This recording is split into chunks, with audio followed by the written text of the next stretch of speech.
Thank you all for joining us. Great to see you all. Thank you for coming on this beautiful sunny afternoon in April. It feels like spring is on its way.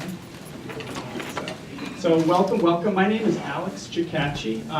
I am a co-chair of the Upper Valley Adaptation Workgroup, and that is the hosting organization for tonight. I'm joined by my fellow co-chair, Sherry Godlewski from the Department of Environmental Services. Here she is. There's Sherry. Thank you all for coming. So Sherry is really the backbone and the leader, really putting all of the organization and working with the team to pull this off tonight. So I just want a round of applause for Sherry. Thank you. We're gonna hear more from Sherry this evening as well. So I am also an associate owner here at Hypertherm.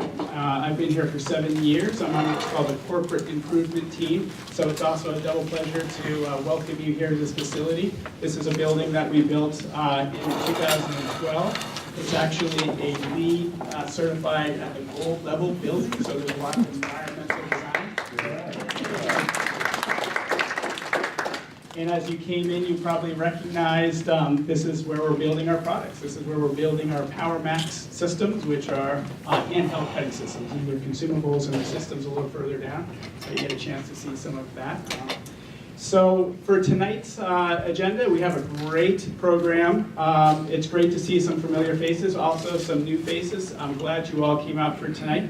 It's going to be very much, I would say, very practical evening. A lot of the forums that Upper Valley Adaptation Workgroup has been around information sharing. Tonight's going to be a workshop. We're going to have you guys roll up your sleeves and start thinking about how you engage in conversations with others around the topic of climate change. And what are some strategies and what are some ways that you can have effective conversations, have mutual learning, so that you can learn, whoever you're speaking with can learn, and you can start to feel understood and empowered and hopefully engaged to take action. So that's the goal. So how can we most effectively make that influence or support those that are in our relationship, our family, our friends, in order to be able to truly find common ground and engagement on this topic. So it's going to be very, I think, it'll be stimulating as well as informative tonight. We're going to have you guys actually working together in groups, practicing some of the skills we've been talking about tonight. So looking forward to that. So just a little bit about on a couple of notes of housekeeping. First of all, the meal, hopefully you've been able to partake. There is more, so help yourself throughout the evening. I wanted to just bring your attention to our waste streams and our recycling or compost and landfill. About 8 years ago, we had about over 40% of all of the waste from Hypertherm's facilities was going into the landfill. Now, through all of our recycling efforts, partnering with a local composter, et cetera, we're down to 1.8% that goes to the landfill. And so but there are just a few things with tonight, with a gathering like this, that will need to go into landfill, but I wanted to give you some guidance. So we do have yellow composting bins over here. So what will go into there is any food product, even liquid products. Your paper will be going in there, so napkins. Even if you want to peel off the little guys right here, even this can go in, the little skewers. So pretty much, so that's what can go in there. In terms of recycling, these are biodegradable, but this is going to be recycled tonight because it has to be composted with an industrial composting facility. We actually just partner with a farmer, and so this is going to go into recycling. What goes into trash is anything like this, any of the little packages, even the little coffee stirs, and then chip bags. So that represents a few things that we do not yet have a waste stream for that we can recycle or reuse. So the trash is in the far corner. It's the smallest bucket intentionally. And then the compost is in the yellow bins here.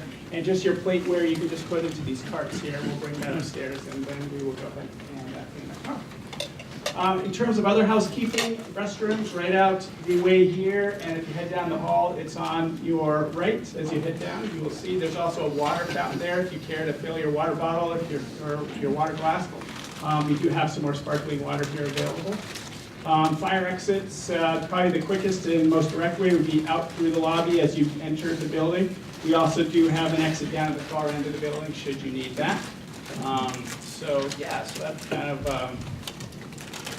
helps us with some of our, oh, and actually, come to think of it, so we have Krista's slides up here, and I didn't neglected to put my slides up, which I was thinking, but what I'm going to do without the slide, I'm going to take a minute to thank our sponsors.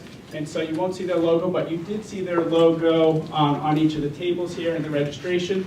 So the first is the Irving Institute for Climate and Society from Dartmouth, and they are a significant sponsor, so thank you very much for your help tonight.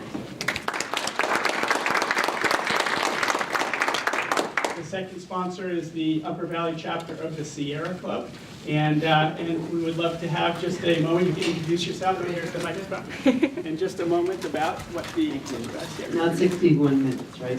We were talking about that earlier. Hi there, I'm Stu Kaplan. I'm the chair of the executive committee of the Upper Valley group of the Sierra Club. It's very long, and we have a great group of our active executive committee and emeriti executive committee members here. There are 7 of us, which is great. And I am a communicator by trade, and have been working in corporate sustainability and clean energy and conservation most of my life. But I will tell you that this topic still interests me a lot, because when we are all talking to our friends and family and people we don't know about things we care about and are passionate about, it's not always easy. So I think this is a really great topic. And I just want to do a really quick poll and ask how many people have been to events that the Upper Valley Group has put on or sponsored, including today. So we're all there. Great, thank you. So as you know, and I'll do this really briefly, the Upper Valley Group is really active with educational opportunities, women in conservation. Next Thursday, we're going to be screening a film called Albatross, which many of you may have heard of. It's supposed to be a beautiful film, but very pointedly difficult, because it's all about plastic and plastics in the ecosystems. We're also working against the natural gas pipelines in the state and 100% renewable, things like that. But I just want to thank you all for being here. Thank you for the opportunity to co-sponsor.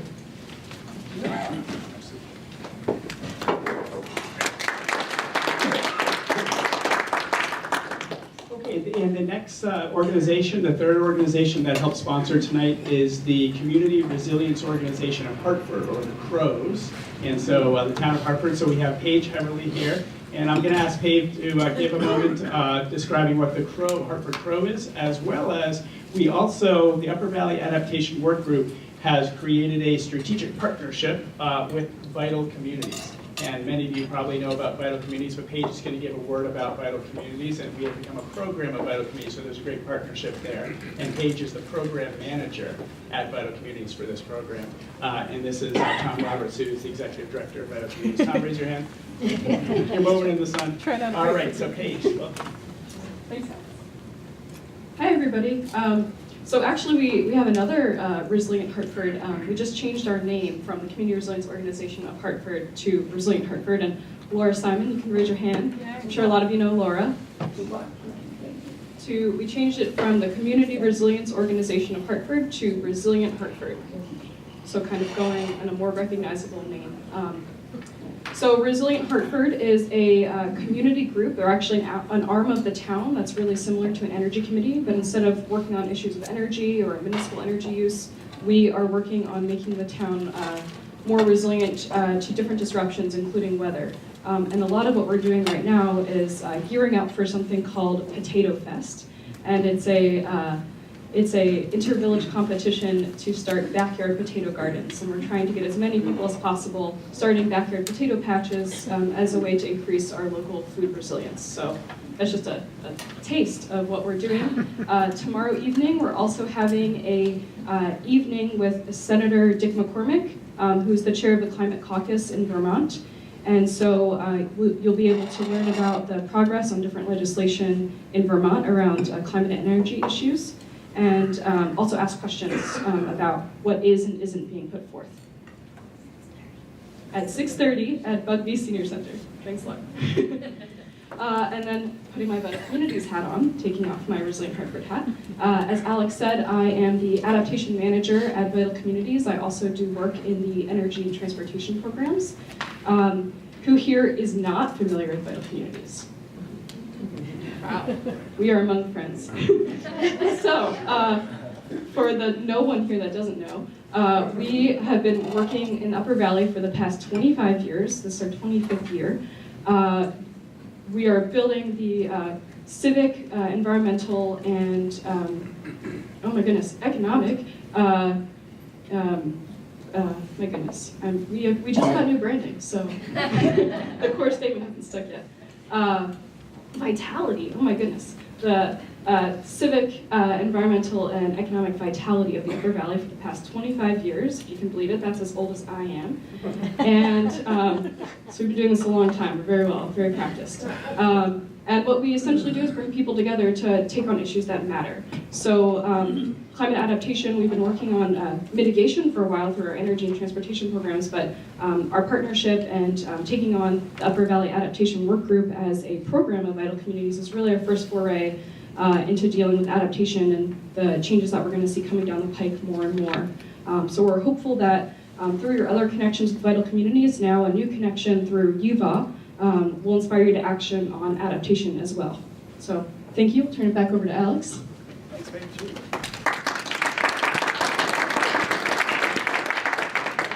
Well, thank you again to the sponsors supporting us to have this delicious meal and fuel for the night, so thank you again. I've been approached by about, I think, 3 individuals that had an announcement to make, but what I'm going to do is I'm going to say, let's make those announcements towards the end of the evening. We're going to have an opportunity just to have kind of a community dialogue around what we discussed, what we've learned, what we're going to do next as a result of this evening, and some opportunities going forward. So that would be a good time to talk about the announcements that you would like to make with upcoming programs. So just very briefly, just a word about the Upper Valley Adaptation Workgroup. We have been a bi-state, multidiscipline work group. So we have industry, we have nonprofit, we have municipal, we have academic, we have the state. So it is a broad-based, we have our regional planning commissions, the Two Rivers Ottaquechee, as well as the Upper Valley Lake Sunapee Regional Commission. So it's been a work group where we have been getting together, really looking at the mission of how do we educate the community around the impact of current climate change and the impacts that we are anticipating will be coming, thereby helping us become more resilient as a community. That's really the mission that the Upper Valley Adaptation Workgroup has been working on. We have about, I think it's about 18 partner organizations. We don't have a slide for you, but by all means, please do, if you haven't already, check out the website, newly created and hosted at Vital Communities. We're migrating a lot of our content there. That's a work in process. But you will see all of the members, and there's email addresses as well as all the organization members that participate and support the Upper Valley Adaptation Workgroup. Just real briefly, all of those members of UVA, if you would be so willing to stand for a minute, and I would like to appreciate all of your work pulling this and the other forums together that we've had. So UVA members, quick stand. Thank you, everybody.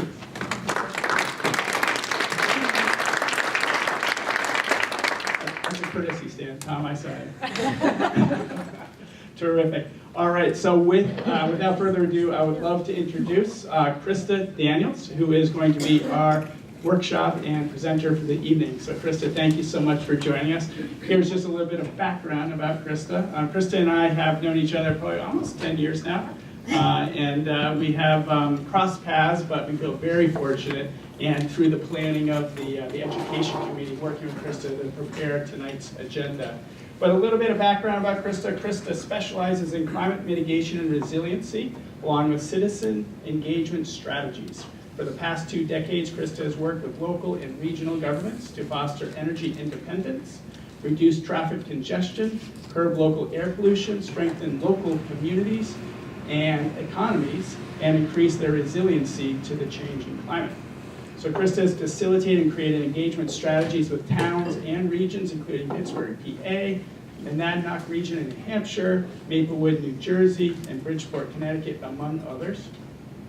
Krista's current research relies on equitable participatory planning methods within local and regional government to overcome barriers to implement climate resilient solutions. So Krista has received her PhD from environmental studies from Antioch University, and she previously earned her BA in political science at Pace University and her master's in resource management and administration from Antioch Graduate School.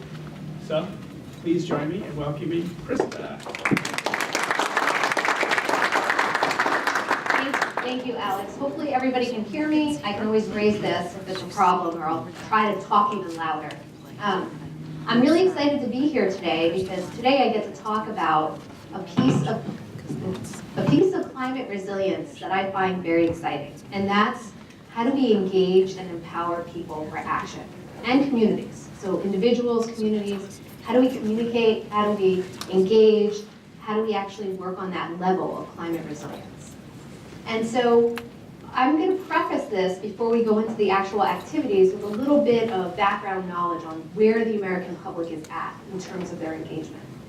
Well, it's not like it hasn't been in social media. It's not like it's just in science journals. It's been in the New Yorker, Climate Change, Time, Fast Company, Sports Illustrated, Newsweek, Vanity Fair, National Geographic, and Bloomberg Businessweek. It's even been on billboards in different states and cities. However, are Americans engaged on this issue, even though we have that mainstream communication going on? And what do we mean by engagement? So what does that mean? So just to put a foundation there, when I think of engagement, I think of, yes, behavior and action. When we engage somebody, we want them to take an action or change a behavior. But we're also talking about cognition, which is knowledge. We might be trying to increase their knowledge about an issue. And then there's affect, and that's emotion. We want them to care about an issue. And these are not linear. They don't have to happen in a linear process. Somebody that recycles might not even care that they recycle. It's just a habit, and they do it, and they're doing the action. But it's very important to know which one of these are you trying to impact? Are you trying to increase knowledge? Are you trying to increase the emotion? Or are you trying to change a behavior? Because that will help you moving forward when you're talking about engagement. Now, where are we with engagement in these three buckets for climate change resilience and adaptation in particular, but climate change overall? I would say knowledge. As you'll see in further slides, people actually know about it. But what don't they know? There are still areas of knowledge that might be missing. Are they concerned? They say they are in poll after poll, but yet it still ranks low on the national priority list. So they're not feeling an urgency about it. And then we're not getting the action or behavior. We're not seeing the cutting of emissions, and we're not seeing the true climate resilience we need to protect ourselves from what's coming. So, if you're trying to engage your audience in any of those areas, what would be the most important and first step that you would do before trying to even engage them? Some of you are communication experts. Any ideas? You have to have the knowledge first. Yeah. So you need to know them. So you need to know whether it's the individual, or you need to also know that community or the American public. You need to know where they're at. And a lot of this has to do with listening and having that initial conversation. And that's why we're here today, because we're going to learn how to have that conversation to find out where people are at. So this will change individual by individual, but if we look overall, where are Americans at knowing and feeling? Well, according to Yale and George Mason, they put out Climate Change in the American Mind, survey after survey. This one is from December 2018. What percentage of Americans believe global warming is happening? Just that it's happening. What percent are we at now? Any ideas? 65. Yeah, 70%. 73%. It's very high. It's actually the highest it's been since the survey started in 2008. Unfortunately, we're just over the majority of how many believe it's human caused. It is over 50% and it has been growing. It actually grew 10 points in the last 3 years. So that's important. Only 14% actually say it's not happening. So people believe it's happening. So where's that disconnect? Here's another way of looking at it. Americans who think global warming is happening outnumber those by 5 to 1. So survey after survey, people are saying it is happening. Well, what don't we know? Well, you guys might know this, but climate change is happening in human cause. What's the scientific consensus on that? So what percentage of climate scientists say it's happening in human cause? Yeah, 97%. But what percent of the American public knows that? Half of them? What do you think? 20%, and that's high. Last time I did this, we were only at 13%. So it's growing, but obviously there's a problem, and only 20% of the folks know that issue. And here is one of the most important missing pieces of information, and this is the climate consensus. And the way to communicate this is very simple. 97% of climate scientists have concluded that human-caused climate change is happening, period. It's won out test after test after test.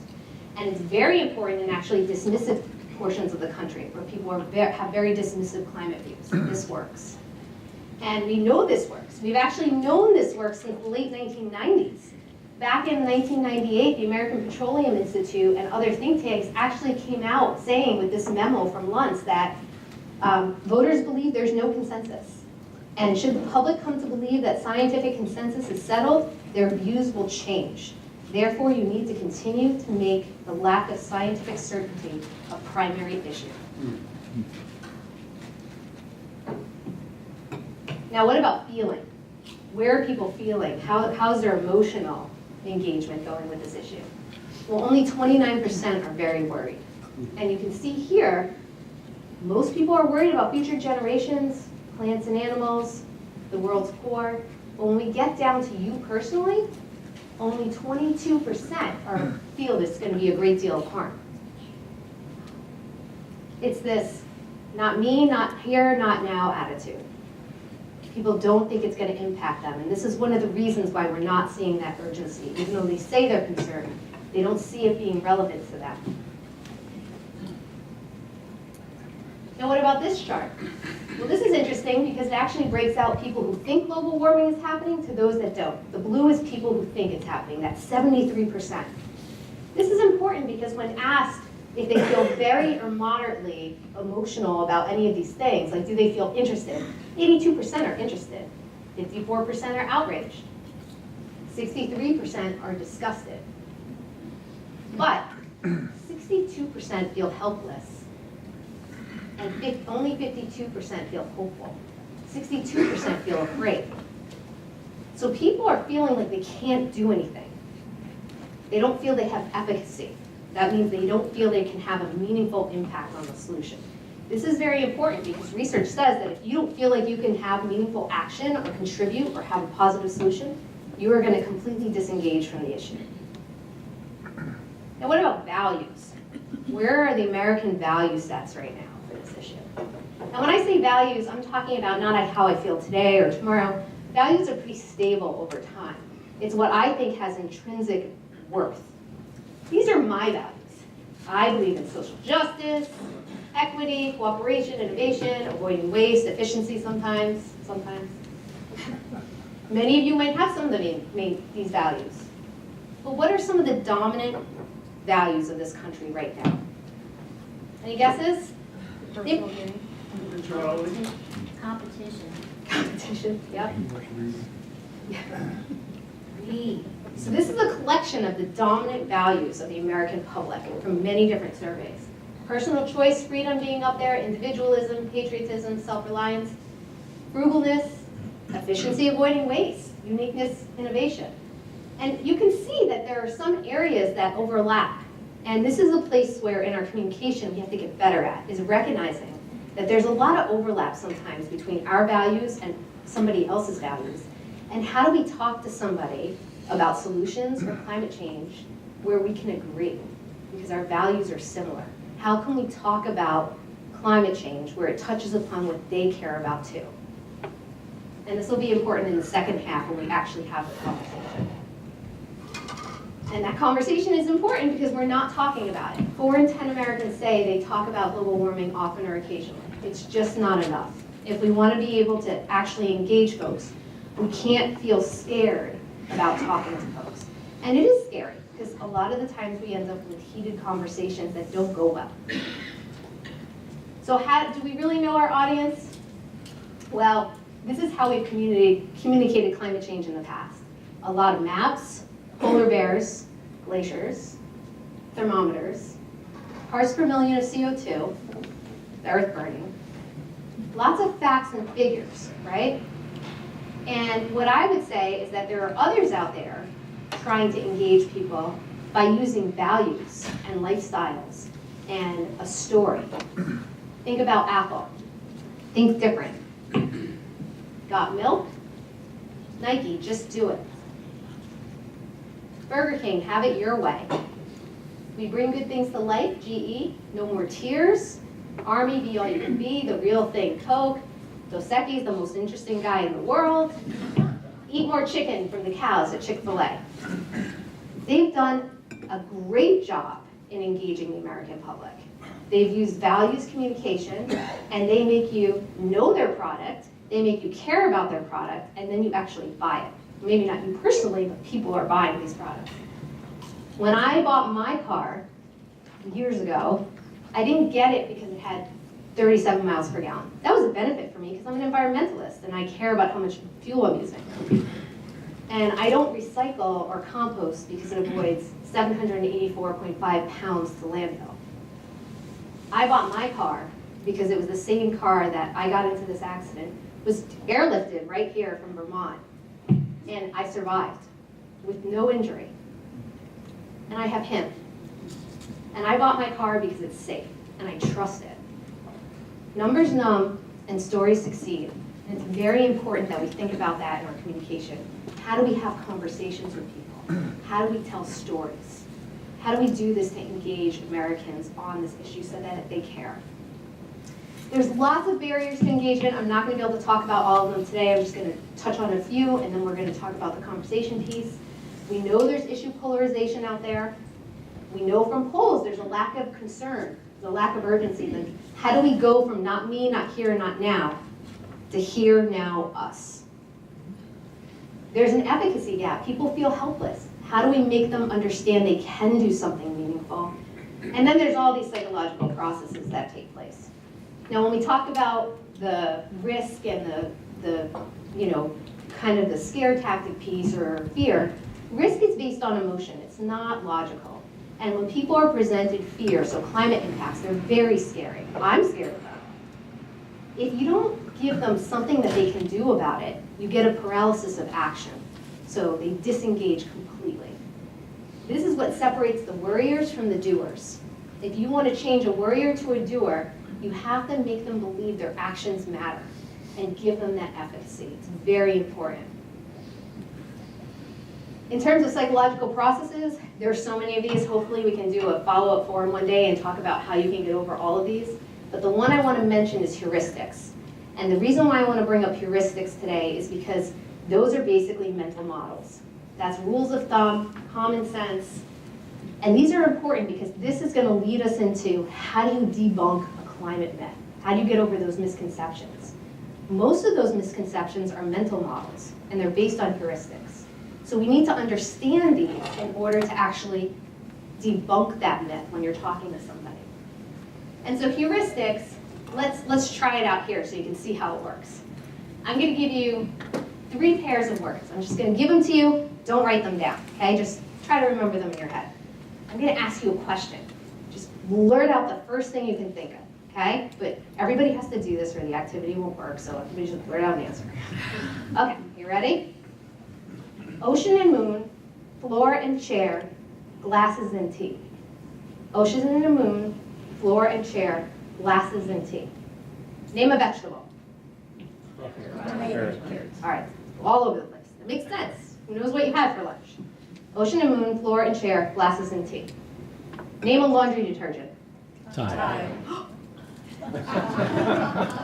Tide does not own 100% of the market share, I promise you that. Yet everybody said it. Why did you say it? Oh, shouldn't say move. So I primed you by putting those two things out there first. And your mind made a mental shortcut. Instead of analyzing it, you just spot out your mental model because of those two words. Happens all the time. I mean, we can do it one more time, really quick. What color is the snow? What color are clouds? What do cows drink?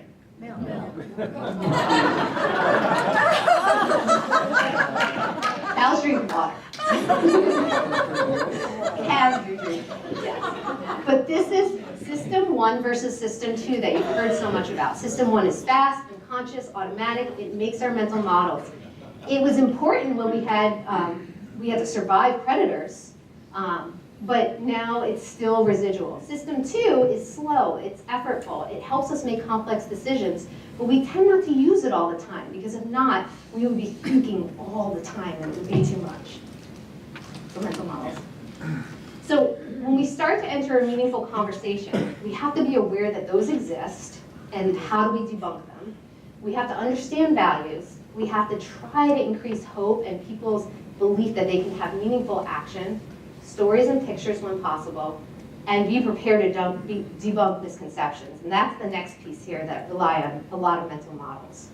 So when we try to debunk a climate myth, like it's the sun, or models are unreliable, whatever it is, when we try to debunk a climate myth, the one thing we automatically do is try to give more information to the information that was given to us. Unfortunately, that's called the information deficit, and it doesn't work. It actually does not work at all, and it reinforces the person's mental model. So a bunch of scientists have come up with a great tactic and strategy on how do you truly then debunk a myth. There's only 3 elements to this, 3 very basic elements, and we'll go over them on how they actually play out. Number 1, focus on the core facts from the start, not the myth, because that reinforces the myth to them. So you start with the facts.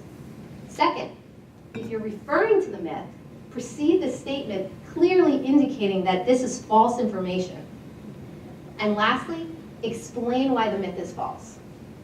And we're doing all this in very simple terms. Again, the tendency is to give more information, more science, more jargon, and that consistently backfires.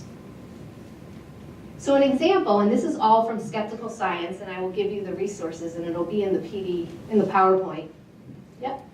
Does it consistently backfire with all segments of society regardless of education? It backfires. Would you repeat it? Yep, he said it does it consistently backfire with all segments of society, especially education. Yes, because actually what we found out is the higher your education level, the easier you can cherry pick. I don't think that's me. The easier you can cherry pick what information you're going to use that goes with your mental model or not. So unfortunately, it does happen with everybody. So Skeptical Science is great because if you go on their website, they'll actually give you the top 10, and that changes periodically based on what is more common for myths. So I'm going to go through 2 of these, and then we'll just open it up to the room really quick to see if there are any you've encountered. So for example, the climate's changed before. That is the #1 myth that we hear. Climate's changed before, it's natural. Here's using that theory of debunking a myth, 3 elements. You would say, fact. Greenhouse gases, principally CO2, have controlled most ancient climate changes. This time around, humans are the cause, mainly by our CO2 emissions. Then here's that part on preceding the myth with the information. One of the most common and persistent myths is that the changing climate is natural. And then here's how we explain why that's false, that argument. That's jumping to conclusions. To infer that humans can't be behind today's climate change because climate's changed before is bad reasoning. It doesn't make sense. Think of it as if you came up to a murder scene and there's a cop and he's holding the suspect in his hands with handcuffs. He's got blood all over him, he's got the dirty knife, and there's a murdered body on the floor. You wouldn't go up there and say, that murder is natural. That's a natural death because humans have died naturally for thousands of years. It's bad reasoning. And we know that there are natural causes to climate change. And we've actually ruled out every single natural cause. And we know that humans are responsible and their fingerprints are all over it. Here's another one. Models are unreliable. Again, fact. Models are based on fundamental physical principles. They've successfully reproduced temperature since 1900 globally by land, air, and ocean. A very common myth is that our climate models are unreliable. But that's an impossible expectation. No model is perfect, but they are useful tools that can reproduce the past and provide insights into the future. You know, people say, we predicted with our models in the 70s that the upper atmosphere would cool and the lower atmosphere would warm. We also predicted with our models that the Antarctic would actually warm quicker. All of these have come true. All of the models were correct. And people say that models are unreliable because they can't give short-term predictions. These models are meant for long-term predictions. It's just like climate and weather. Weather is very hard to predict, but we can predict climate because long-term trends average out. So even though our climate models are imperfect, they have made long-term accurate predictions consistently. And our climate contrarians actually have not. They've claimed that the climate would be cooling, and it has not. So what are other misconceptions you might have heard in your circles? What are things that come up that you're like, oh, I don't know how to answer that? And we can try, we can take a stab at it right here, really quick. So one that's commonly heard is that even if the United States ended its emissions flat out tomorrow, it wouldn't have any effect on the climate. What I sometimes hear people say is that even if the United States eliminated all of its emissions tomorrow, that this would only have an imperceptible effect on the climate. The microphone is not working. It's not on. Lights on, but it's not on. We heard you over here. Yeah, did everybody hear that? Louder if you can't hear. You can repeat it.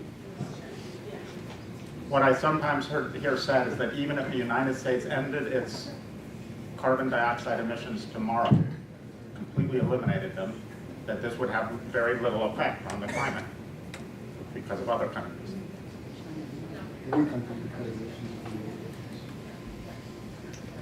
Yeah, that's a tough one because there is truth to that, right? There is truth to that. If we're the only ones cutting our emissions, it's not going to achieve the 1.5 degrees Celsius that we need to get to. It's just the U.S. There are other countries that are also emitting emissions, but that's kind of a that's kind of an argument that is bad reasoning. It doesn't make sense.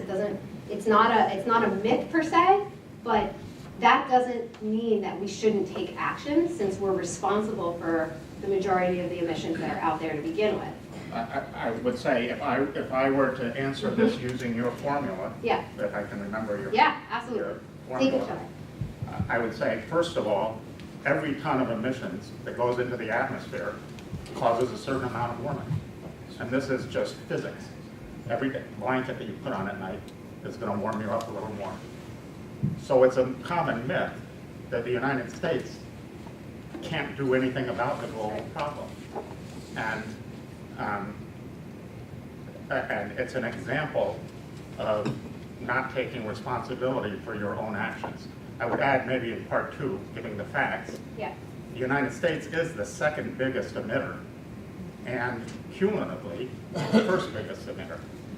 And we emit 16 tons per capita, and China 6, and India 1, and Ghana a tenth of 1. So you're giving me an example of not taking responsibility for your own actions.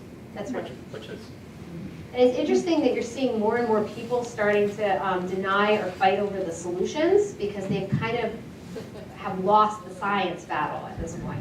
But you still will hear this. I know at home, I have heated conversations with family members about the science still.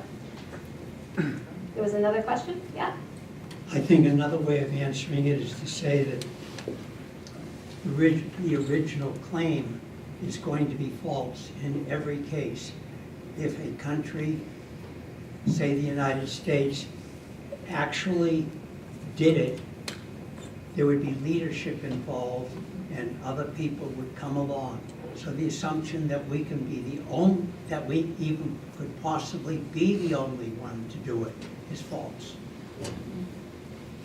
Good point. Anyone else come up with a quick before we'll, yeah, go ahead. I think it's very common. Microphone, oops, sorry. I think it's very common to hear people say that, well, maybe climate change is occurring, but we can't afford to do anything about it without ruining our economy. Yeah. Again, Our so. president says that, by the way. So does anybody, imagine if you did this with a fact, and then myth, and then refuting that myth. What would be the fact? Any takers? Well, what Jack just gave us were facts. Isn't that the answer? Is it a different question, or is it? I heard that you were saying that it's gonna ruin our economy, and that was the fact. I'm saying, what's the real fact? Well, one of the things that I would say, and I'm a bit of a gadfly, but I would say to my opponent or the person I'm speaking with, you're a good capitalist, aren't you? Can't you see any opportunity here? That might be a little instigative, but. Well, I suppose there are two options. One is to Yep. say, well, the cost of fixing the problems when they happen will so outweigh any investments we make now that, that we won't have an economy to work with at all. And the second piece is that the green economy and every place where green energy has been implemented in a substantial way has done nothing but create lots of jobs and create a healthier economy for everybody involved. Yeah. I don't have specifics in terms of numbers and stuff in my head, but I Right. could do it generally. Yeah. And you don't always need numbers and figures, as long as what you're saying communicates a positive emotion with somebody. So the fact that the green economy is creating jobs is really important, and especially certain areas, the job growth is huge in terms of new jobs and new training. Do you have one more person, Alex?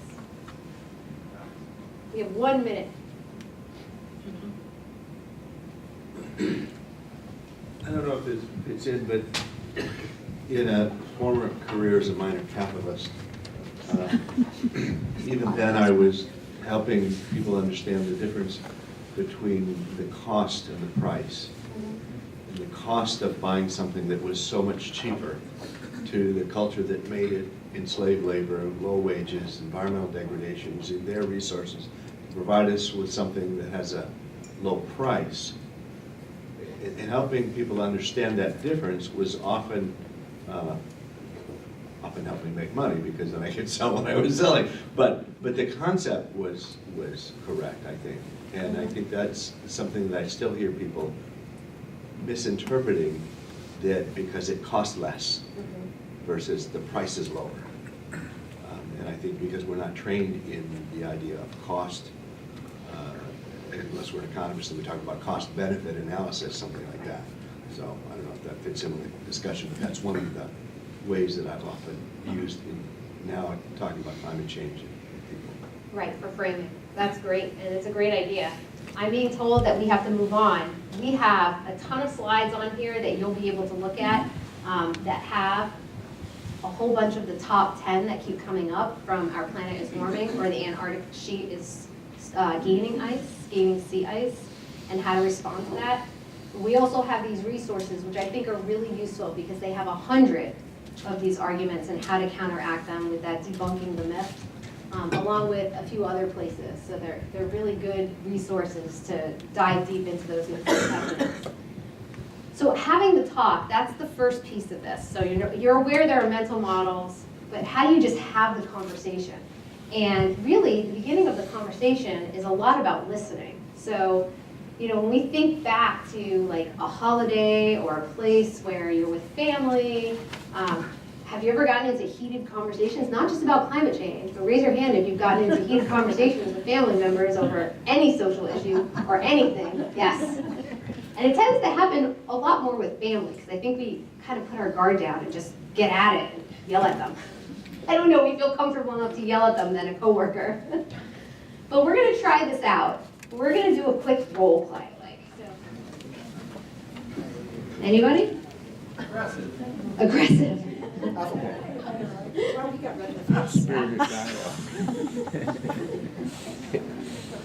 I'm waiting for the microphone. Okay. It was uncomfortable, and partly because I like to respect other people's opinion, and you can have your opinion and love your dog, and that's wonderful, and I love cats, and respect that. But to try to convince somebody of my point of view was challenging. Yeah. Alex is coming around with the microphone. Hold on. Keep your hands up. I enjoyed listening to Phil's story, and I enjoyed telling my story. Yeah. Oh. Stories are good. Outside of this being a fun exercise, I did feel a little ridiculous. Yeah. So I was talking really fast and thinking of everything possible I could think of about a cat. And I just was like, just yelling things. With no sentences. I was like, their tails and they're cute. And, and I was like, what am I even saying? It felt ridiculous, like no fact or anything behind it. So Yeah. I lost my, my composure, I guess. Yeah. Yeah, you get very emotional. I use the old tried and true method of talking to an objection using the feel, felt, found. Ah. Yeah, remember that one? Yeah. Yeah. Anybody who's bought a car probably has that one. But anyhow, and I use that as a basis for telling a story. And, Yeah. And It worked.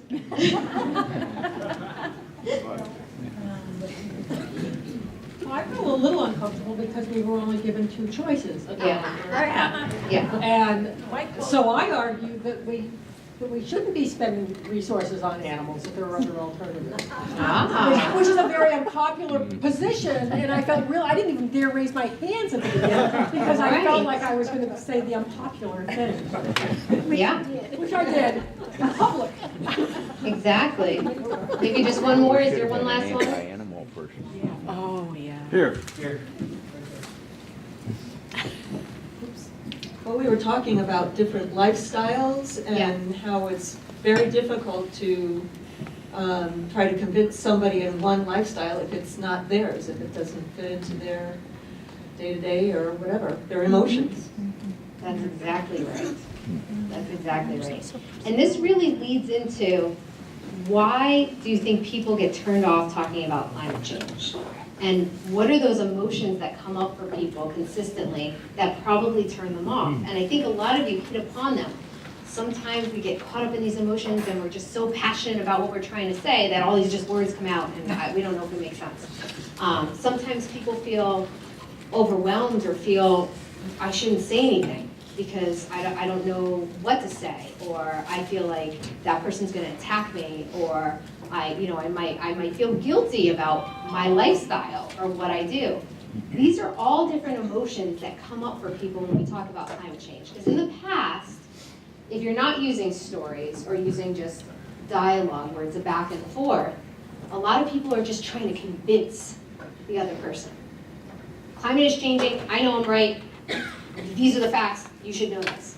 Now, if you're a human and you don't know, you're going to experience all those emotions. You're going to either be like overwhelmed, or you're going to get angry, or you're going to feel attacked, and then you've lost them.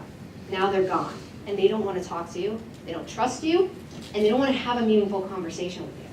So it's really important to think about when we have these first conversations, and this is about the beginning, right? Like just having that conversation with your sister, your uncle, your child, your cousin, whoever it is, your coworker, a friend that you know is on the fence about climate change. This is all about how do we just have that initial conversation where it doesn't get heated and it's constructive. So when we talk about emotions, there's lots of these emotions, like I was mentioning, that light up alarms in our brain and kind of start that defense mechanism. People feel denial, like they don't want to acknowledge that the problem exists. People avoid the problem or the conversation. People minimize it, and people blame others for the problem. Like, it's not the US, it's China. whatever it is. I think your mic might. Yeah, okay. Having a problem with the mic. Okay, so let's do, if my volunteers are ready, we're going to do a quick demonstration. And while we do this demonstration, we're going to have two different conversations up here about climate change. We're going to have a climate enthusiast and an unsuspecting coworker. Yeah, and we're going to do it twice. Okay, hold on. Hold on, we're getting the mic ready. I'll talk louder now, which is easier for me. Okay. But so we're gonna watch this conversation, and then we're gonna watch another conversation done differently. And just you don't need to take notes or anything, but just kind of be aware of what's going on. Watch them, listen, kind of get a sense of what's working, what's not, and then with the second conversation. Okay. Hey Lisa, what are you doing about climate change? Oh, Have you been working on the issue here or at home? What do you mean, what am I doing? Well, if you read the latest IPCC report, you know if we do not limit warming to 1.5 degrees, we are in for massive impacts.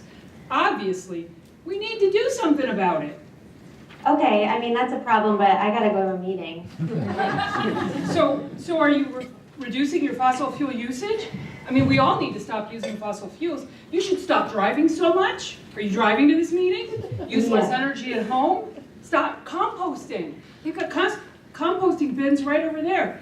There are a million things that you can do to stop greenhouse gas emissions. Sure thing, Alice. Look, I gotta go. I'm late for a meeting. Wait, aren't you concerned? I mean, this is really an important issue. I am concerned, but I'm late for this huge meeting I'm trying to prep for, and I've also heard that there's some scientists who don't think that the climate's changing, so I think we need to really make sure that we don't wreck our economy and lose jobs over it first. So. But we are sure. All right. Greenhouse gas emissions are over 400 parts per million. That's a fact. I'm going to set this where you can read that for yourself, okay? Then you're going to get it. Sure. Okay, perfect. Now we're going to invite up the other two to have their demonstration, same kind of conversation. We have a climate enthusiast and an unsuspecting coworker.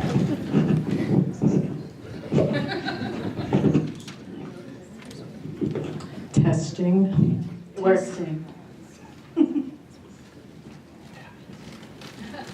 Hey Meg, how's it going? Hey Paige, what's up? Oh, not much, you know, just thinking about climate change. Is that a work thing, or? Well, you know, it's on my mind a lot these days. I mean, just this week on Tuesday, we had that crazy snowstorm that came out of nowhere, and I was just wondering if, you know, you're concerned about climate, or if you've been thinking about it, or, yeah, what's your take? Well, I guess I'm a little concerned, but I mean, it's New England, Paige. It snows in April. It's not that big of a deal. Yeah, I hear you. You know, they do say that if you don't like the weather, wait 5 minutes, but this isn't weather we're talking about, it's climate. And it is hard to know what's a normal New England extreme and what's an extreme that's influenced by climate change. It's hard to tell the difference. Yeah. So, are you concerned at all? I mean, you know, we had flooding last year in downtown. Did that affect you at all? I don't know. I guess. Yeah, I hear what you're saying. It's really hard to know. And historically, our climate has always changed, or has always seen extreme events like big floods. We've seen droughts, but it's different now. We're having more and more extremes, and I know it's hard to know what we could be doing to make a difference for these different extreme weather events. Exactly. Yeah. Well, I mean, I think about this a lot, probably too much, honestly. And I was wondering if you'd mind if I shared a little bit about what I've been doing, thinking about and learning. Yeah, sure. Why not? We got a few minutes. All right. Thank you. So, I'm not sure if you know this. I mean, it seems like there's more consensus than we know about. I see what you're saying, but did you know that 97% of climate scientists agree that climate change is happening and that it's human caused? And you know, I don't even think there's 50% of doctors that can agree that eggs are good for you. So 97 is a pretty high number. Pretty high. We're pretty sure. And You remember last year we had those huge washouts that in downtown White River Junction? Oh, yeah, in July, was that July? Yeah. And a bunch of the Main Street businesses had to shut down. We had evacuations. There's a senior housing evacuation. Wait, doesn't your grandma live there? Yep, she moved in with us for a few weeks until they got power back. Oh, man. Yeah, that was rough. That's memorable. Permanent babysitter for a few weeks, that was kind of nice. That's great. So, I mean, what do you think about all that? There's a lot there. Yeah, well, I guess it worries me a little bit, but I mean, really, what can we do? Shouldn't it be the government's problem? Shouldn't they be working on this? If it was so important, 97% of people are scientists, wouldn't we hear more about it in the media? Yeah, no, I hear you, and I'm surprised that there's not more urgency around it too. But you know, I think locally there is a lot of consensus. I mean, Eric Osterberg, he's a climate scientist at Dartmouth College. I just saw him speak last week, and he was talking about how the jet stream is getting wavier. We're gonna start to see more and more extreme weather events, and he's a local guy. And you know, there's a lot of local groups like the Sierra Club. There's energy committees. There's 4 different Ready for 100 campaigns that have started in this area. Yeah, so I mean, I think that there are people working on this. There are things we can do. Yeah, I guess there are. It sounds like there are a lot of people. Yeah, and I don't know, there's like 60 people I know that come out on a Thursday night to deal with this kind of stuff. Sounds like you hang out with some interesting people. Yeah, really cool people. So anyway, looks like you've got to go. Another night meeting. Oh, so fun. I know how that goes. Oh, I know you do. Well, what about if we got together next week and we can talk more about some of the work I'm doing, some of the work I know that other people are doing, and you know, I can buy coffee. Yeah, how about after that, the meeting next week? Definitely. All right, sounds good. One of those. Cool. All right, thanks, Paige. Cheers. Let me know.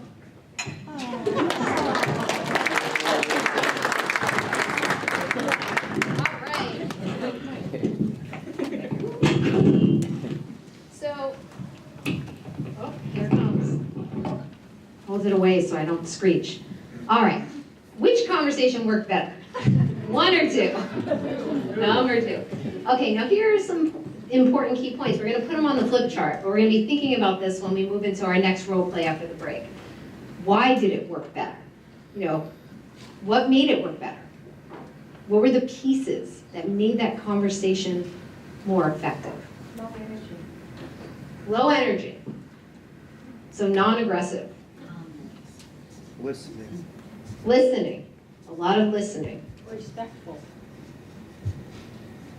I'm going to let Sherry catch up here. She has a great memory, though. Listening, respectful.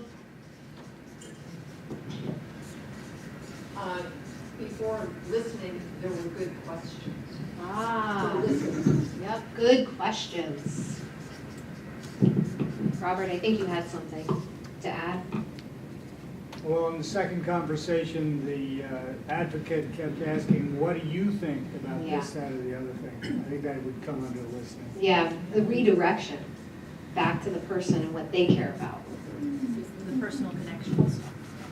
Personal connections. In the back? Tying it in with experiences they both experienced together. Ah. Shared experience. Shared experience. No information overload. It was good information, but not overload. That's right. No overload of information. Paul? He wasn't trying to make the other person feel responsible for the problem. Ah, that's right. No blame. Lack of blame. All the way in the back. She asked permission if she could share. That's right. She asked permission to share. I shut it off again.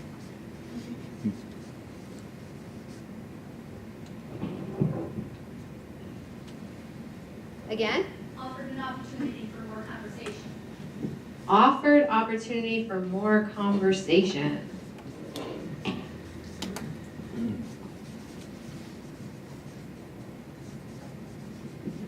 All the way by the clock. She noticed when the other person wanted to leave. Ah, red body language.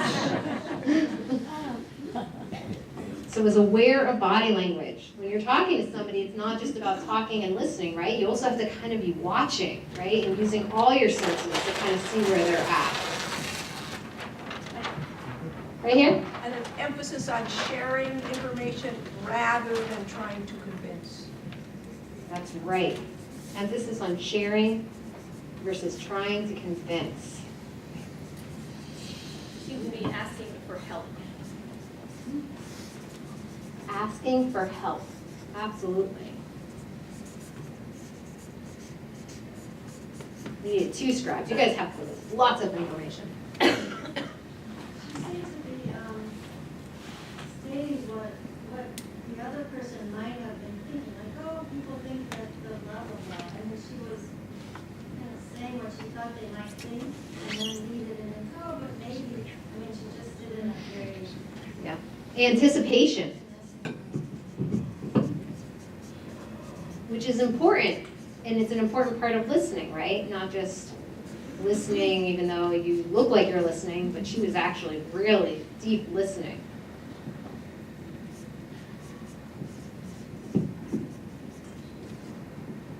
Any others? We've covered a lot here, but I just want to make sure we capture it all. I don't know if this word was in there, empathy. She seemed to be pretty empathetic, like we were saying.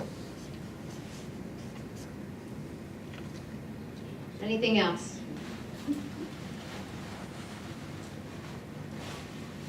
How about trust, right? It felt like a little bit more of a trusting conversation in the second one. She was developing trust, and she was doing that with a lot of these little factors, right? By being able to ask to share and to being non-aggressive and caring about what the other person said. She was really actively trying to develop trust. Yep. I think when they clinked mugs at the end, Yeah. kind of made it, okay, this might be an okay thing. It'll be fun. I look forward to getting together again next week. Yeah. They made it not just non-aggressive and non-confrontational, they made it enjoyable. Yep. Well, it felt like it was an opportunity, this term that's thrown around, sort of building social capital. It was like the conversation was actually more about building a relationship than it was about anything else. That's right. Building a relationship than convincing, right? Convincing, Yeah. just saying. Definitely building relationships. It felt like it was in the heart and not the head. Mm-hmm.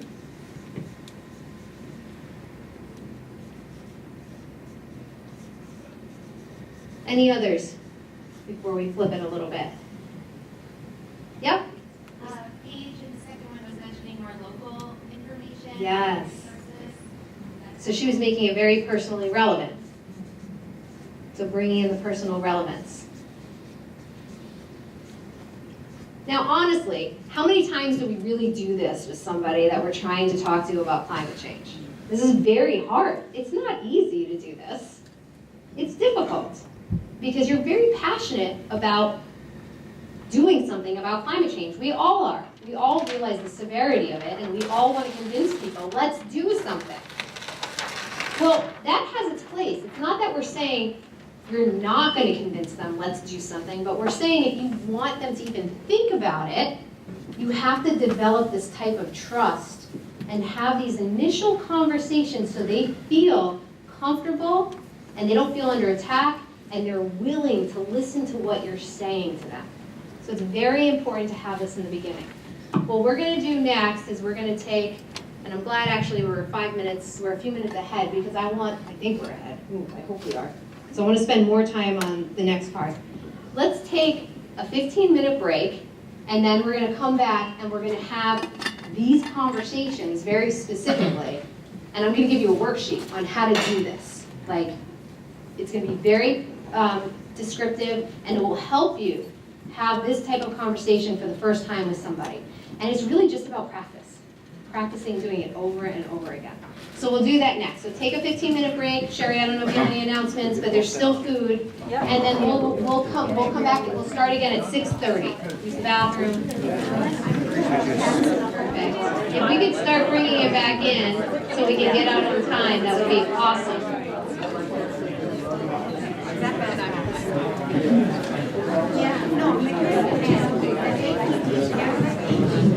I've got to figure out where to put this. I think I got it in my headphone. All right. So as you get back to your table, you'll notice a few things. Maybe this needs to be lower. Okay, perfect. Better. We have a few handouts at the tables.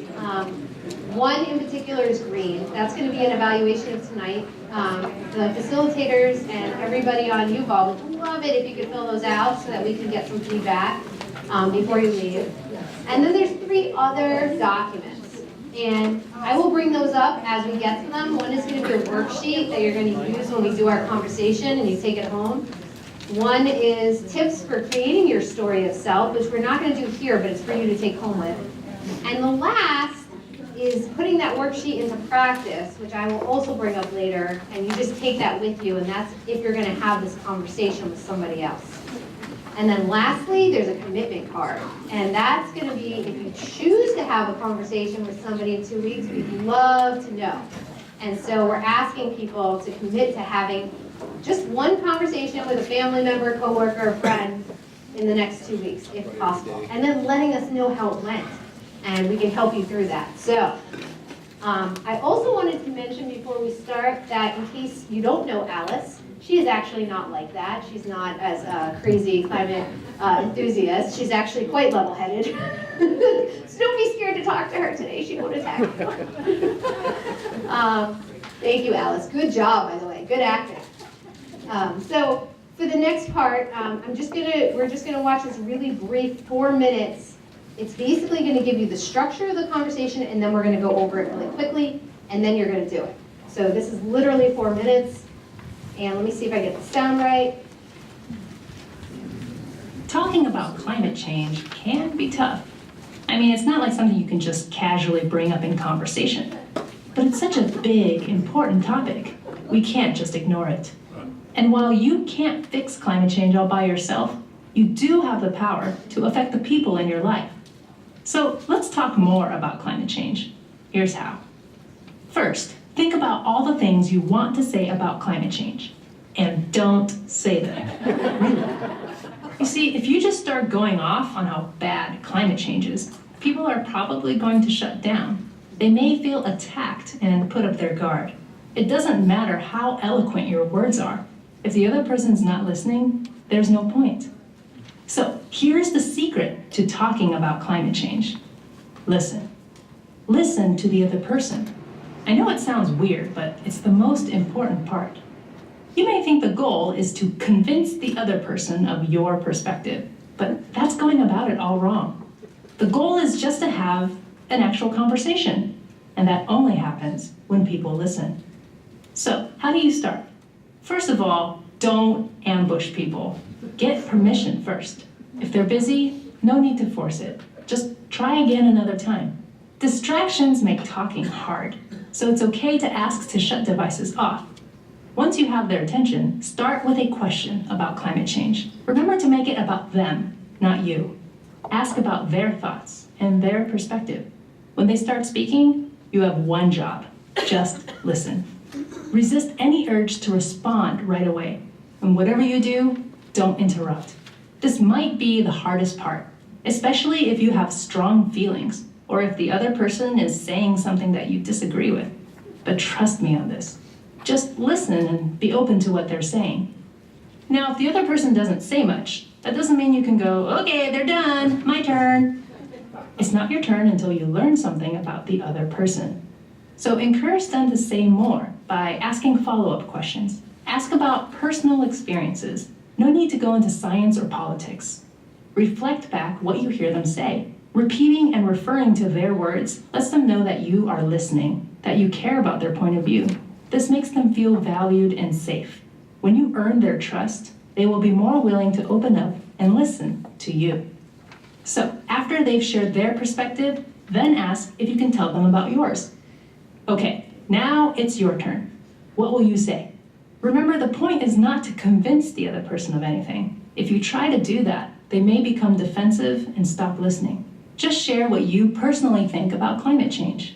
You may not be a climate expert, but you are the expert on yourself. So tell your story. When did you start caring about climate change? What worries you the most? After you're done talking, ask what they think. Bring it back to them. And you guessed it, listen. That's what a conversation is. A two-way exchange of ideas. Go back and forth for as long as it feels right. Learn from one another. At the end, thank them for talking and say what you learned from them. This is important. Ending on a positive note makes it more likely that this conversation will happen again. You see, one little chat may not change anyone's life, but it opens the door to more climate conversations in the future. And that's how you build trust. Get others caring about climate change and make a long-term impact. You may be surprised how much you learn in the process too. So, what are you waiting for? Talk to someone about climate change. It may be one of the most important things you do. Perfect. All right, so I think that gives us a lot of basis for the next part, which is really going over this strategy. So, and this strategy, hopefully this works. Yep, okay, perfect. Is so that you can practice here quickly, and then you can have this conversation and test it out. And it's the beginning. There's a lot more to this. Like I've been mentioning, there's, how do you develop your story of self as the conversations continue, and how do you start debunking some of those myths in a non-confrontational way. But this is really just to get that trust built so you can have those conversations. So think of it as the opener. And it's really difficult. It seems so simple, yet it's so hard to do because we're so passionate about this issue. So it's hard for all of us. So I'm going to bring up Sherry and Alex real quick. We're just going to go over. You have at your table, each of you have a worksheet. It says, have the talk. Climate conversation worksheet. And it's the open, ask, reflect, tell, ask, close. It even has examples of what you can say when you're doing this worksheet. And so we're going to practice this right after this. So the first piece is you're going to open.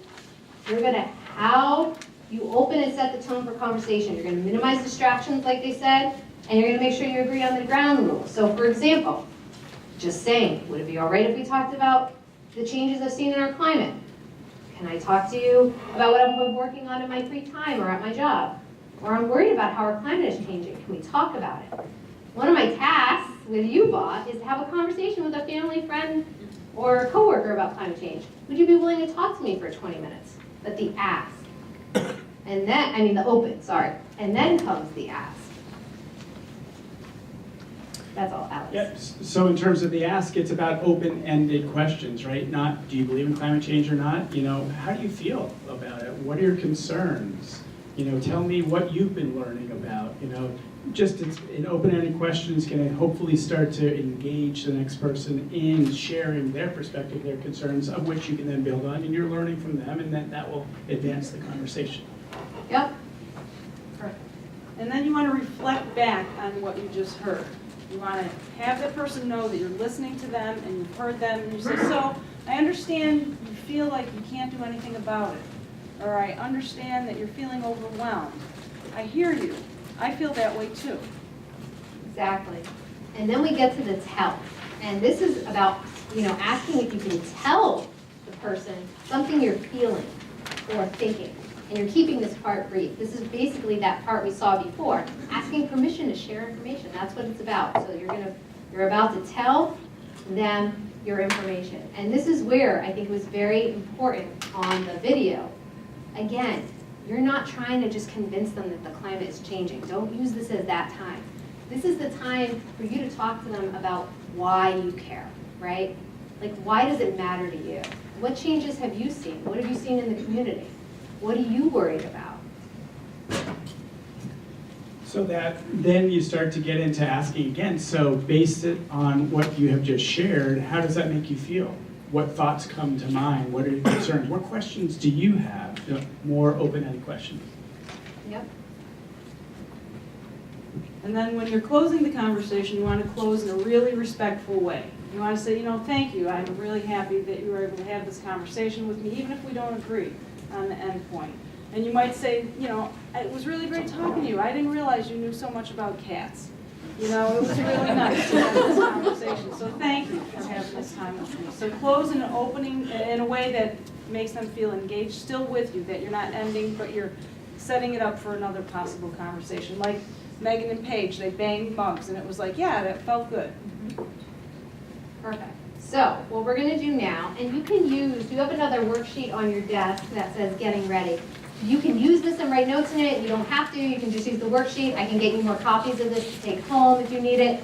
But right now what we're going to do is you're just going to pick, it doesn't matter if they're a cat lover or a dog lover, just pick the person next to you and take a couple minutes first for each of you to look through the worksheet and then practice. Each of you have a turn, being the one that initiates the conversation. Each of you should take 10 minutes in doing this. And so what we'll do is we'll give you a time signal when 10 minutes are up, when you should switch so that each person gets a chance. And then we'll come back and talk about how it went, what was comfortable, what was not, what worked, what didn't, and how you felt actually going through this process. So, all right. Let's regroup, reconvene. That's exactly. If you need some more coffee or water, we're going to start wrapping up. Yeah, I know. I think so. No, that's Let's just stay put. Perfect. Okay. Well, let's first talk about how that went. How did it feel? Did it feel different than the first one? What did it feel like? How was it different? What were your impressions of actually doing that, being the person initiating the conversation? Let's hear about that first. Any thoughts? Awkward. Raise your hand. Was it awkward? Oh, you got one, two over there. All right, Michael's got the mic. He's going to come around. Michael's got the mic. It was nice having a format to be able to use. It just felt much more comfortable, and I liked it because it was friendly. It wasn't combative. Yep, friendly. I would say that our model was that we didn't role play, but we were ourselves and came with our own issues to the table. But it was very comfortable to initiate because we're both in the room concerned. Right. But it was also, I guess that I feel like that's part of my challenge, or maybe everybody's challenge, is to keep people excited and engaged. I'm here because I need to kick, I need a kick in the butt and to get out of feeling like disempowered. And so to be able to engage with my cohort and feel like I can be part of the solution through remembering what encourages me. Right, so it could be empowering. Yeah. It's very important that you be able to tell me to sit down and shut up when I said the wrong thing. On the little green sheet, I said here, you talked about a conversation there, and I struggle. When we see 97% of climate scientists agree on something. It's not we're going into a room and saying 50-50 or 60-40. 97%. So I struggle. Today, I'm from Claremont, New Hampshire. Today's Eagle Times tells me that Tuesday I can go to, in Sunapee, a conversation, a forum on climate change. And this is put on by climate deniers. And it's like, I struggle.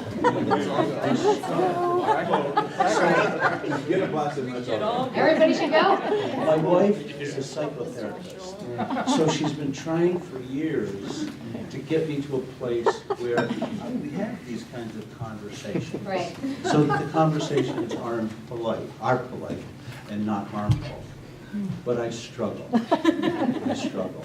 So thank you for the opportunity to have this meeting tonight. But please pray for me. Because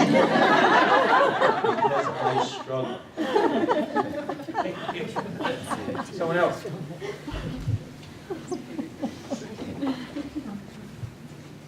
One drawback to doing this here is we already know that all the 60 people in this room agree with us. So you're not really putting yourself out in a situation where you're going to be looked down on, ridiculed, whatever else for your opinion. And it's hard to get beyond that in the role play. You really know at some level that you're all in agreement anyway. Yeah, I understand that. It's a safe place, it's for sure, but there's also, you'll see that there's a commitment that you can write and go practice it with no one in this room. Right. And just as a caveat, we're not telling you to try this out the first time with a climate denier. You know, no, don't do that. Then you won't want to do it again. The majority of the American public actually are not climate deniers. They're just not engaged. But it doesn't mean that they're against climate change. These are folks that are like your neighbors. These are my friends. They are not anti-climate. We just don't talk about it. And will they care? Maybe, but you have to have these conversations. It's the silent majority. I agree, and that's exactly how I felt, that it was just knowing what someone else's perspectives were and what the issues are that they're concerned about. I mean, I have my own things that I'm interested in, and they have different ideas. So it's having conversations, so I think it was very beneficial in that way. Because it's easier if you can have a conversation in a safe environment like this. Yeah. Michael, Mr. I come at this a little bit different. I would be willing to bet I'm the only dairy farmer in this room. I have a 33-year-old son that's milking the cows tonight, so I'm careful. I'm part of the Connecticut River Watershed Farmers Alliance. We had a workshop yesterday, and I was commenting to her that the two of them that spoke at my workshop yesterday and you had the same basic discussion item. Telling your story, trust, listen. One of them that they repeated was repetition. It's research, maybe not that I can quote, but it takes 7 times for you to convince somebody or to have them understand what you're saying. So if you think it's difficult to talk to somebody about climate change, try talking to a farmer about water quality. Lots of luck. I've had plenty of chances and I'm still working on it. Thank you for your discussion this evening. I think there was somebody over here. So I'm a student and I work on, I'm a PhD student and I work on energy systems, and I find that I mostly end up quoting and saying all these studies and all these research papers, but this was more of a conversation. It felt like telling your story and sharing stories and seeing the other person's point of view, and it's a really nice way to learn to talk about the kind of work I do with people and climate change in general. So thank you.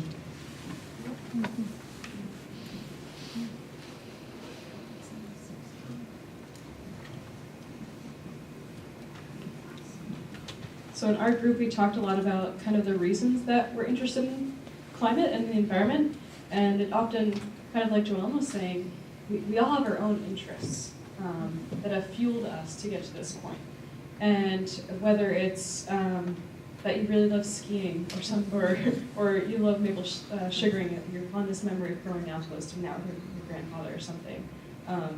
Getting at those stories of why you're interested and digging into that well of compassion that you have for the planet and why you're here and why you're working on this can really be, you can use that as a bridge with people. Like, don't just have compassion for the planet or tigers, but have them for the person you're talking to too. So I urge us all to be have empathy and compassion for the person we're talking to as well.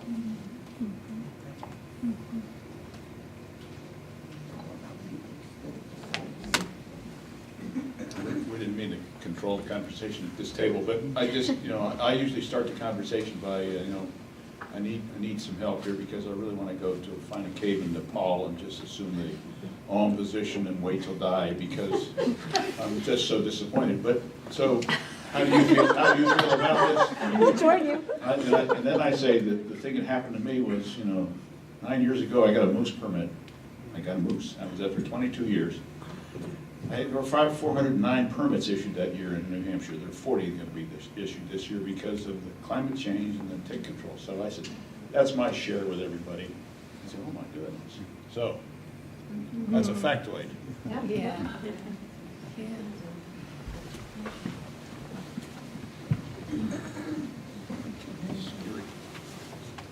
I think what I've realized here is that the sort of the paralysis that I have felt has been that I have felt that I needed to sort of settle on some policy to back, like, carbon tax or something like that. Well, personally, I'm not sure whether this or that carbon tax, is the right step or the next step. And so, since I haven't been sure, I haven't done anything much except gardening and that sort of thing. But, I think this opens up a sense that there are a lot of different things that a lot of people can do. And doing that work might lead to some more consensus about the next policy step, that having some conviction about a policy doesn't need to be the first step.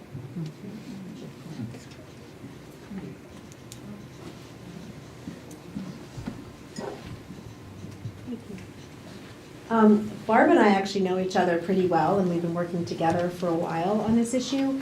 And I think one of the pieces I found really helpful about this was understanding that even when you've been doing this work, there's more to learn about each other, and we each need support in the work that we are doing. So while we're talking with others about them, we also need to support each other with our own fears and our own desire to go in a cave somewhere and say Om and reach out to each other. And that this format was equally helpful with somebody that you already knew agreed with you, but has emotional responses to situations that are really important to honor because we're also going through those things.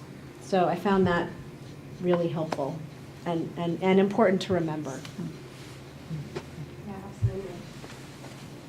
Nobody's mentioned the role of government. I mean, that's what really should come to it. Once we get really good at this, I'm hoping that we also might target our legislators and our city officials in a very friendly way, but really have these conversations with them. The other thing I want to say regarding the moose permit is a few years ago, I got a moose permit and I didn't use it.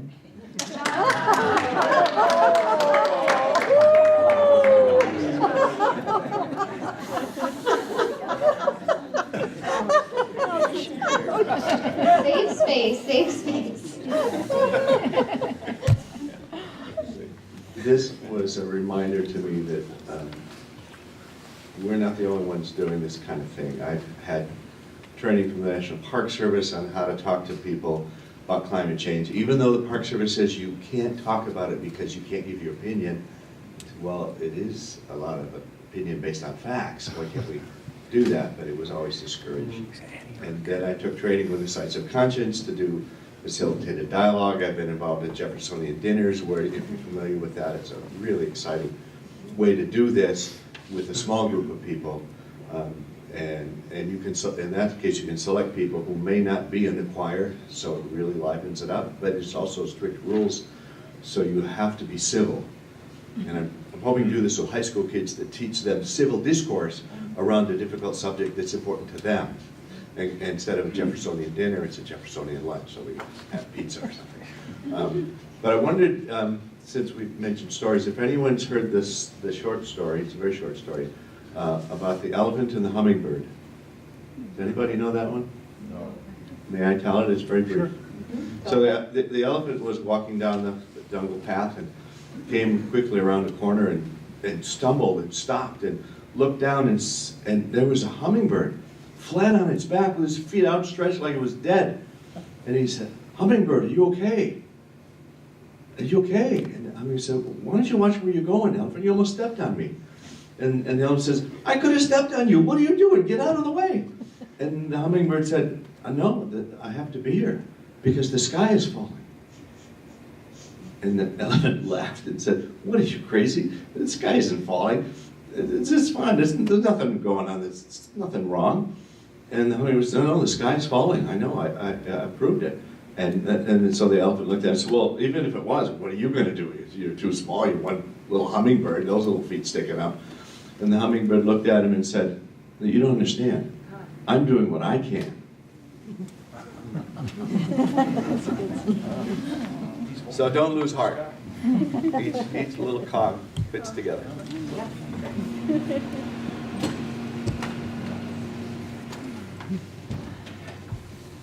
That was a wonderful story. Don't lose heart.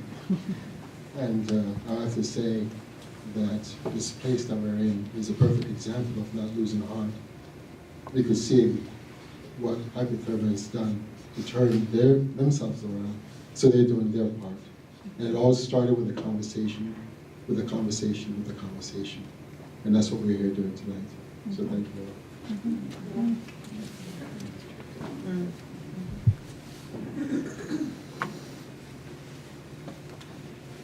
So I am technically, by a degree on my wall, a climate expert. And somebody already said something about you're constantly learning anyway. But something that I found interesting and helpful was that I didn't have to come wearing that hat to have a conversation. I didn't have to say, oh, well, my textbook said this, and all. You know, it's just kind of nice to just be like, hey, oh yeah, I can throw a couple of things I've learned, but it doesn't have to be statistics. And that was kind of nice to feel that it could just be a conversation and not have to like study for it, you know? That's great. Any last comments before we move on to the next little piece? We're actually going to hopefully get you out of here before 8 o'clock. So you have part of the night left. So one thing, I think people made some really good comments, and I completely agree. Practicing here is practicing in a safe space, and you don't have to worry about confrontation here. But it is about practice, and that's what I noticed, because I know this structure by heart, and I was talking to Paige and Lisa before, and even though I know it, I always fall back into the passionate arguments consistently, like out of nowhere with family members. But I notice the more I practice it, and the more I just use it on other folks, the less likely I fall into the trap of trying to convince somebody or argue with somebody first thing. And I do notice that the piece about asking questions is really helpful. If you ever get stuck, just ask the person you're talking with a question. And it's like we talked in the beginning, body language counts and tone counts, right? So you're not asking in a sarcastic way, you're asking in a genuine, authentic way. Well, what do you mean by that? Or, well, how does that make you feel? What do you think of that? Because that can always help you get over that stumbling block. If they're starting to get upset or they're trying to convince you of something, try to turn it around, that reflection, and then the asking of the question can help. And I think what me and Sherry were saying before is really important. Don't practice this right away on a climate denier that you know is going to be like all in it. Start with somebody that is middle of the road, that you just don't have these conversations with. I have tons of friends I haven't had this conversation with that are middle of the road. And so I think that's an important place to try it out and start. And as soon as you can build that trust with them, you can keep having these conversations. And remember, you take your time to convince them of something in terms of science and fact. You really want to build the trust, and that takes time. And I know we all think this is such an urgent issue, and we feel like there's no time. But there is time. There is time in the next few weeks, next few months, to start building that trust with people so they're willing to hear what you have to say. And that's very important. But you have to start at the beginning to get there. Story of self, I think we've all mentioned stories and how do you do this. There's one quick handout on your table that will help you just think about the first 5 steps of creating a story of self. If you're interested in the future of actually doing like a hands-on workshop of actually creating that, that's something we can consider in the future. It's all about, a lot of this comes from Marshall Gantz and his work on, why Martin Luther King was so effective, why political leaders have been so effective, and it's because when they talk, they do this incredible story of self, where they're communicating why they care about something. And so we can all do that. We don't have to be an expert to understand why we care and why we're passionate about something. We just have to create our story about it that we can practice and relay to other folks. So your challenge now, if you're willing to take it, I'm hoping we get a few people willing, is to sign the commitment card, give us your email, and just commit to one of these conversations in the next 2 weeks with somebody. And we're going to probably follow up with you and just ask, how'd it go? Did it work? Did it not work? What did you experience? And then hopefully we can bring it back to the full group. Sherry can bring it back to the full group so people can hear about other people, not specific people's experience, but overall, if it's working. I think there was a question back there. Yep. One of your slides was about people's values. Yes. American values.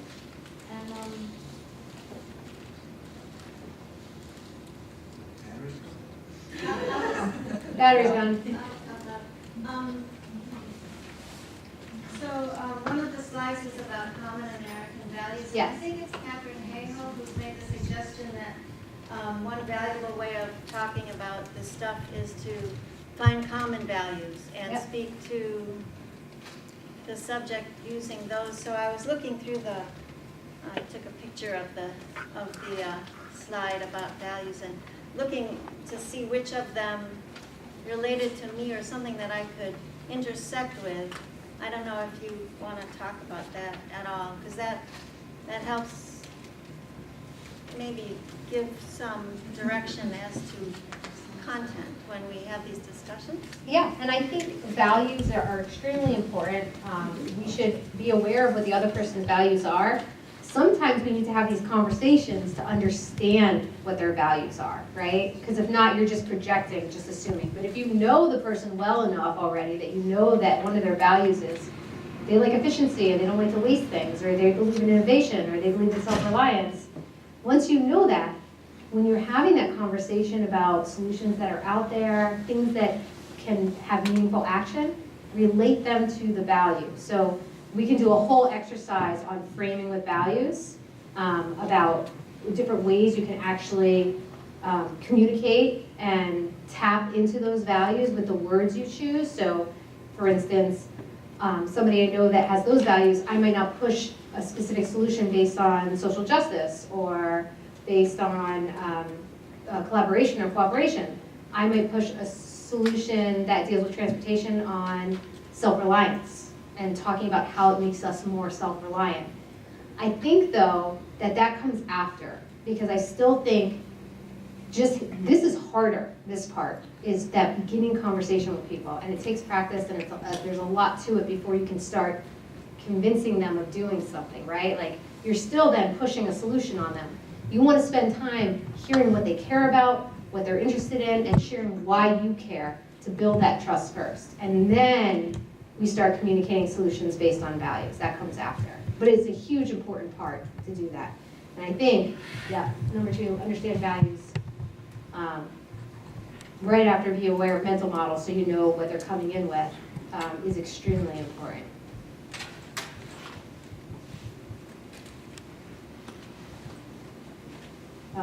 And so these slides, like you said, you saw the values. They have a copy now of the PDF, and I'm sure you'll be able to distribute it or post it online so people can just scroll through it and take information out of the PowerPoint that was tonight. So meaningful conversation. We're going to quickly also talk in our wrap up about a few other announcements people had, and we're going to quickly, I'm going to hand it over to Sherry and Alex to also help with the wrap up. But I hate to have these types of meetings without talking about, somebody made a very good point about having a community so that you can depend on.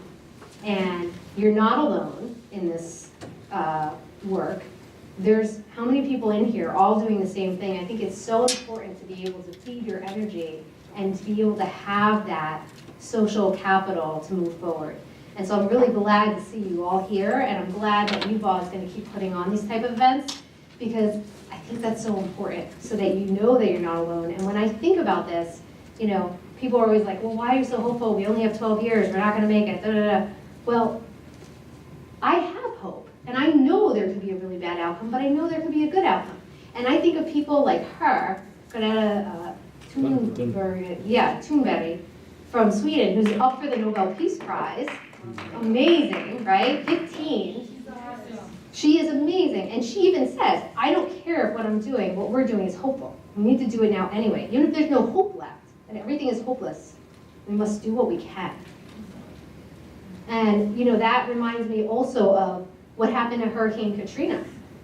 We had all these folks These regular folks go out in boats, rescuing people. They never said, I can't rescue everyone, therefore it's futile. My efforts are flawed and worthless. They said, I can rescue someone. I can do one thing. And they went out there. And I think that inspires hope, that we as humans have the capacity to do this. I think it's really, really hopeful. So, thank you. And I'll pass it on to the other facilitators for last minute comments, questions, And that's what I'd say to you. Do you have any last minute comments or questions that you'd like to have Krista address or anybody else in the room? Right there in the maroon shirt. Project. The microphone's out in the hallway. Greta Thunberg, she was the person in the picture, and she helped create the march. I think it was on Friday. Walkout. The walkout, and 1.5 million kids did that worldwide. Awesome. So instead of just 60 of us, there's also 1.5 million kids out there, including myself. Great job. Thank you. And we're trying to do our part to educate you as the next generation as well, but the more your voices are heard, the stronger it is, because it's your world we're creating right now. And I want you to know that we're all trying. So we're not leaving you a bad deal. But thank you for doing that work, and I appreciate you and all your friends doing that walkout. Thank you so much. Let's give a hand. Any other final comments, sir? Yeah, these conversations are scary, and there are the denier, there are climate deniers, and there's a small percentage, and we don't have to talk to them, because we already overwhelm them in numbers of people that believe this. So there's no point in creating one. If you have a battle, then you failed. So don't go to where you can't participate and have a real conversation, and those should be more hopeful than scary. Very good point. Thank you so much. We have another comment here. I'd just like to speak to that. I was flying home and had a layover, and my plane was delayed because of a storm. And you could see the clouds coming in, and I was talking to this family and said, wow, the weather, I mean, it was just like one of these, wow, the weather, and they were climate deniers, right? And so she looked at me and we started talking. I said, forget all that political stuff. Just what if the humans were no longer, or we weren't on the earth? Would the earth be like it was 10,000 years ago? And she thought about it and she said, yeah. And actually, I think I started her thinking. So I don't think we should ignore the climate deniers. I'm not saying we have to go out and seek them out, but I think if they come across our path, we should welcome them. Thank you for that, and I'm glad you had success. How do we access the slideshow? The slideshow is going to be available on our website, and our website is vitalcommunities.org/adaptation. And I'll email all of you who registered with the presentation and the video recording. Thank you. Yeah, we want you to have this information. You are educated consumers. You have just learned a bunch of stuff, and some of you are signing the pledge to commit to doing things. And whenever you need this kind of help or support, you know how to find us. We're an organization in this region that is here to help you move this message forward and help you have that capacity to feel like you can do this. So thank you. Hello, everyone. My name is Carl, and I've been an environmental activist all my life, since 5th grade, and a climate activist certainly since reading Bill McKibben's book, The End of Nature, back in 1990. I have conversations about climate virtually every day. I'm co-founder of a Vermont-based nonprofit called Soil for Climate. Some of you may have heard of carbon farming, this notion that farmers, by adopting different practices, are getting carbon out of the atmosphere and putting it back into soil. It's a very hopeful movement. When I strike up conversations with people, in some cases climate deniers, the fact that it's a hopeful message. In fact, we have almost 11,000 people in our Facebook group, and many of them are farmers that I'm sure differ from me politically on many views, but they are doing what's right to heal their land and to leave a legacy for their children and grandchildren. One of the myths that I encounter frequently, and I'm sorry to say within the climate community, is lack of awareness that the IPCC declared in 2013, quote, "A large fraction of anthropogenic climate change resulting from CO2 emissions is irreversible on a multi-century to millennial timescale, except in the case of a large net removal of CO2 from the atmosphere over a sustained period." So the point I would like to leave with everyone in the climate community is if you ever hear someone saying, oh, we need to cut emissions, that will solve the problem, from my perspective and from the IPCC's perspective, that's only half the challenge. We need to get the carbon out of the air as well. Thank you for that perspective, sir. I'd like to talk about the people who regard the people in this room as suckers. When I bought a Prius 11 years ago, the Wall Street Journal had an op-ed piece that basically suggested I was subsidized, I was leaving oil in the ground that the Chinese could burn more cheaply. And so I was just a sucker for the Chinese. We have to deal with the tragedy of the commons here.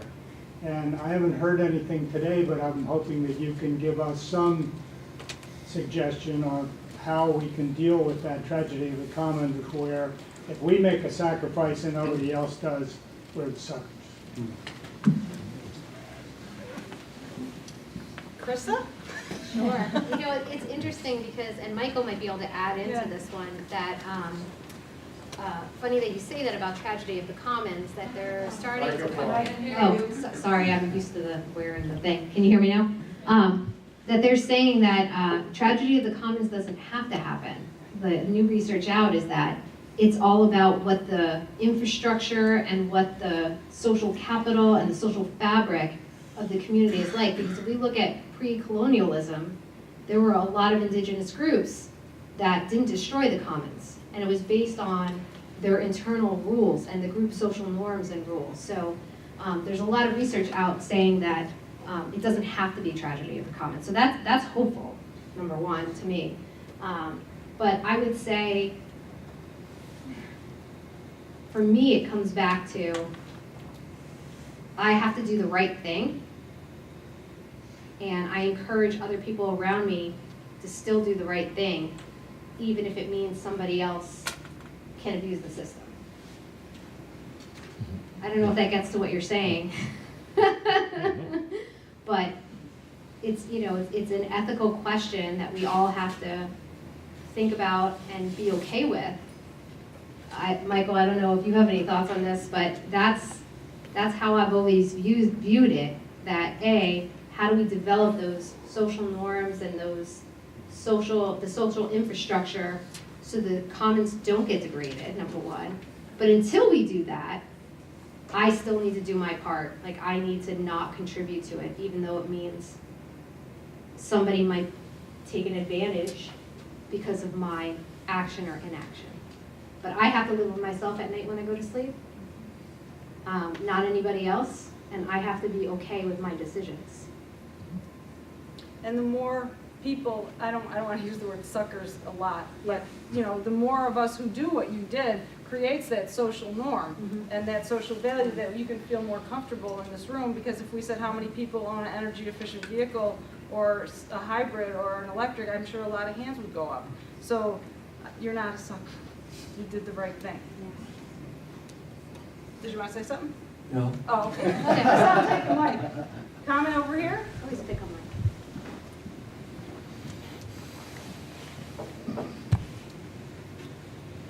I simply wanted again to just affirm that doing the positive thing or the right thing is the right step for which Pakistan is taking. And they have become a community within themselves because each worker here has contributed and are continuing to contribute to that success of the company. And the company itself sets the example. Also, too, the story of the bird is doing his part even with those tiny legs. And so each one of us can continue to do our part. And many hands make light work.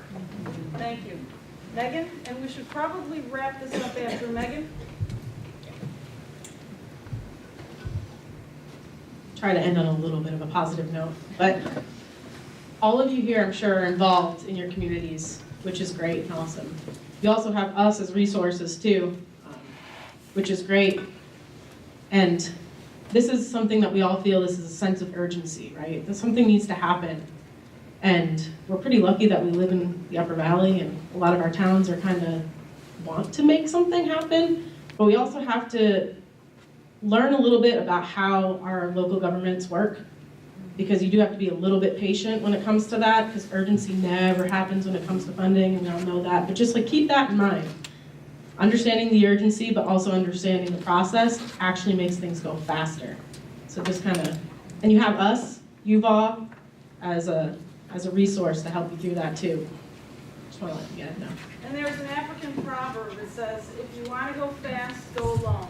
If you want to go far, go together. And that's what we create here in this room. When we come together for these forums, we create community. And I looked at the registration list today when I was signing people in, and half of you have never been to an Upper Valley Adaptation Workgroup forum. So thank you for the new people who have come tonight. And many of you are repeat offenders, and we love that. So please continue to come to the educational offerings that we provide. We usually do a fall one and a spring one. And then there'll be more work in communities, and we're always trying to do more stuff in this region to help you have the tools you need to be empowered to move your community forward. So I see Reed raising her hand, but I just want to say one more thing. There's a green evaluation on your table. If you could please take time to fill that out. We do look at those, and we do use those to form our next forum. So thank you for taking the time.